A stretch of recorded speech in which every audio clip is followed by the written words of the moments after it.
new Dall-E, which is now going to be integrated with Snapchat as ChatGPT. I beg your pardon, ChatGPT, another creation from OpenAI, which essentially means that up until now, if you were to give a command to ChatGPT, you would get text responses, but now you can also get text plus visual responses.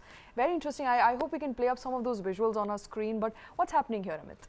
Yeah, up to now you could get text, sound and software programming responses from ChatGPT.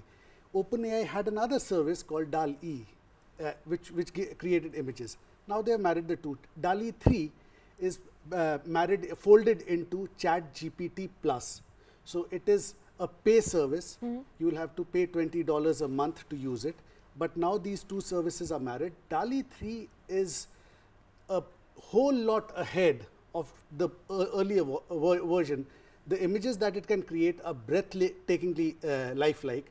The launch comes one day after the launch of Google Bard, which was launched on Tuesday. This was launched on Wednesday. Tuesday, the launch, Bard was basically just connecting the other services of Google, like YouTube and Gmail and Doc with the Bard.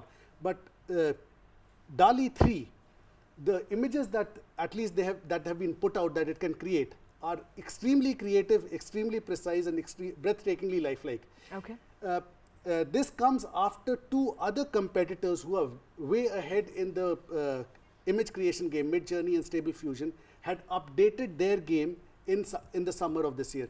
If somebody goes to the site of something like a Midjourney, which Dall-E 3 is going to compete with, as children we used to play, in my generation we used to play a game called Meccano, which was full of screws and nuts and bolts, actual metal ones.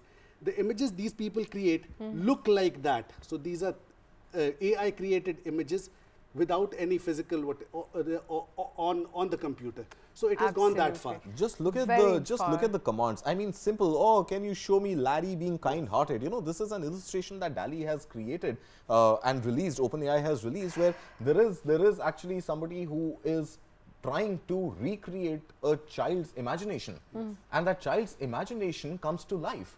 You're talking about a hedgehog with a sunflower, and you give one chat input and you have an image created. You like that image, you say, hey, that looks lovely. Can you create more of these? And there are more of these. Images. He says, and then there's a story. My child calls this Larry. Can you show me Larry's house? And you have Larry's house popping up. And then you say, can you create a story around it? And Dall-E actually creates a story, a completely illustrated text plus visual story. So if you ask me, I think now the only tool that you need in today's world is imagination.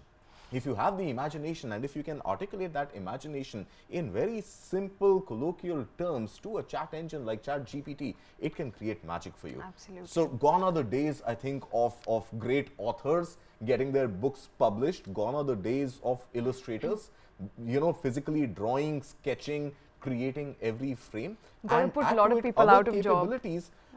Yeah, but then imagine how much more content you can create. Absolutely. Everybody can become a content creator.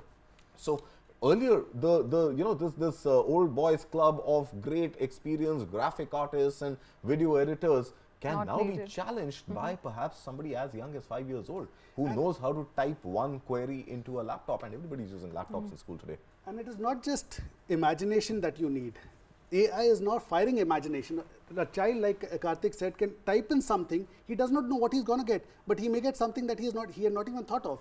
So, I mean, a hedgehog in a sunflower, you don't know what he had typed out. Or he didn't even have the image, what he got. Okay. So what I'm saying is AI is even firing imagination. Absolutely, firing imagination. Hopefully, I think going back to the old adage, not so old, come to think of it, that you don't have to you don't have to have all skills to be in job in future to come, but you need to know how to operate AI. You need to know how to chat. If you've got to be employable. With the likes of AI. ChatGPT, the ease with which AI has been democratized and is available at what price point? $20 a month or something, right? $20 a month. Anybody can become anything from a speech writer to an artist to an author to whatever. Now, the only problem is how much of that is actually yours and how much of that belongs to somebody who has You've taught got this, to know how to give right who has commands. taught, no, how much of it comes as part of your original imagination, Right. and how much of it really comes from what the machine has learned using reference points of what other people have actually physically created, which is out there on the internet. Absolutely. So I think this whole new debate of copyright infringement and who owns the eventual rights to what gets dished out by way of ChatGPT or Dall-E or the two combined or Google Bard is going to heat up as we move forward. Okay. But anybody, I Interesting think, today times. can become a content creator. Absolutely. From the press that release that OpenAI has given, they have limited the ability of Dall-E 3 to imitate styles of other real artists. Okay. They say that. Okay. So to that I extent, mean, the So you name still in need itself is original an art. imitation. Imitations. Dall-E is Dall-E. Right? Dall-E. Salvador Dali. So you, Dall-E, So Dall-E. how original would They it are be? saying that at least. Okay, Dall-E, and I'm also being told enough of Dall-E, perhaps. I think it's time to wrap up the show. Well, that's all we have on the show. Thank you very much for watching.